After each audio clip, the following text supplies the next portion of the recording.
Hey guys, Weird Stuff We Do here, and last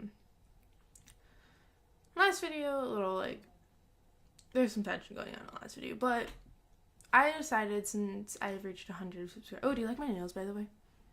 I did them myself. Look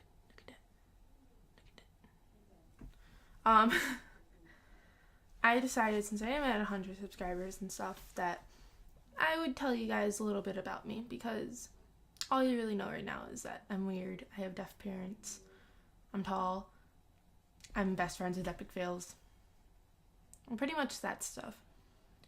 So this video might get a little bit emotional, so if I do anything, and why are my eyes bloodshot? Like, do you see it? You see that? It's whatever. But I decided that I would tell you guys a little bit about myself and why I'm the way I act like I do and stuff. And yeah, so November 5th was when I was born. And I was born to deaf parents, and I was named after my grandma, whose name was Janet Taylor. She passed away 2 weeks before I was born. I never got to meet her, which is sad because I heard amazing things about her. And I was born at 2 o'clock in the morning, and I had relatives from all over, and I was the first girl in my family. All of my siblings are brothers, and I'm the only girl, and they're all older than me. And my brothers, they're really my half brothers, but I just think of them as my brothers because we have the same mom. But their last name is I'm not going to say their last name. Their last name starts in M. My last name is Taylor. And we were really, really close, but my dad, you would say really protective of me because I was his only daughter. Well, only child, really, because my brothers came from my mom's previous marriage. And, you can say he was a little bit too protective because, basically, if my brothers did anything wrong, they'd get punished, and not just, go upstairs, you can't play with friends, fights would brew out. And I have PTSD, which stands for post-traumatic stress disorder. And basically what my stress is if anyone yells at me or gets mad at me or even just slightly changes their tone with me, I just lose it and I start crying. Because, basically, I was stuck in the middle of this because I loved my brothers and I loved my dad. And I would just stand there watching my dad just do stuff to them. Which is why I'm so mature for my age, because I've witnessed all of these things. One memory that I will never forget that really impacted me the most was one day my brother and my dad were fighting about something, and it was in the middle of winter, there was a blizzard going on outside. My brother, he just got out of the shower, so he was wet and he only had shorts on and a pair of socks because he just got out of the shower, and they get in a really bad fight, and my dad just takes him and throws him outside in the middle of this blizzard while he's wet and barely has any clothes on. And I just start to panic, and I was 4 at this time, and I basically had to sneak downstairs and let my brother in through the basement, and I just brought him all the blankets without my dad seeing, and he basically just hid in the closet until my dad cooled down.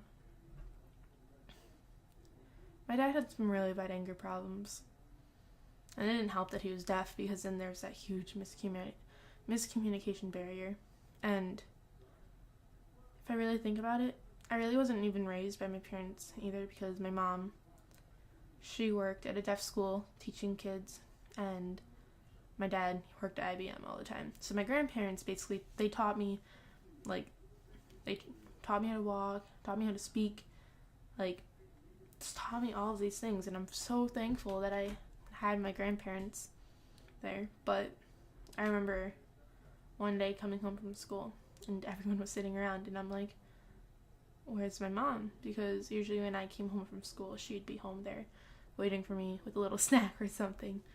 And my mom had gotten into a bad car accident. She was leaving work, and someone hit her as she was leaving exit, and there was a huge, just ditch. And she tumbled down into there and was stuck for 3 hours because the guy just hit her and just ran off. And she got hit really badly, and it was raining too, so the rescue for the firefighters were not easy, but she ended up hurting her neck really bad. Now she has 4 plates in her neck, and it's more affecting me now than when I was a little kid, because now, the doctors told her before that, in the future, if you do have to get another surgery on your neck or anything, you'll be paralyzed. And so it's scary knowing that if my mom has to do one more thing, she becomes a vegetable, really. Well, not really a vegetable, because vegetable are people in the comas, but basically she'd be paralyzed, and I'd have to do everything and help her out. But one thing that really does stay close to me though is I had this book from church. It was a book about Easter, and I was 5 at the time, I think, and I loved reading it so much. I would always take it out at the book, and I had it in the back of my mom's seat in the car.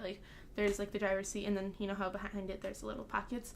I had it in the pocket, but somehow when she got in the car crash, the book ended up moving from the back pocket up towards next to her in the little slap of paint, and the car was just covered in mud, every single inch, except the book was perfectly clean. It was and I still have that book to this day, because that book basically, it has a big connection, because it's basically with my mom in the car crash, and she could have died that day, because it was really bad. If she was in that for an hour longer, I wouldn't have a mom.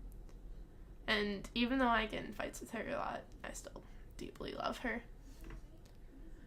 Emotions.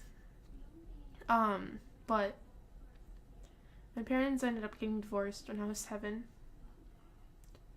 And it was, I didn't understand it at first, because we just, moved right away. And I was upset about moving, because I just made a whole bunch of new friends. I was really close with them, and,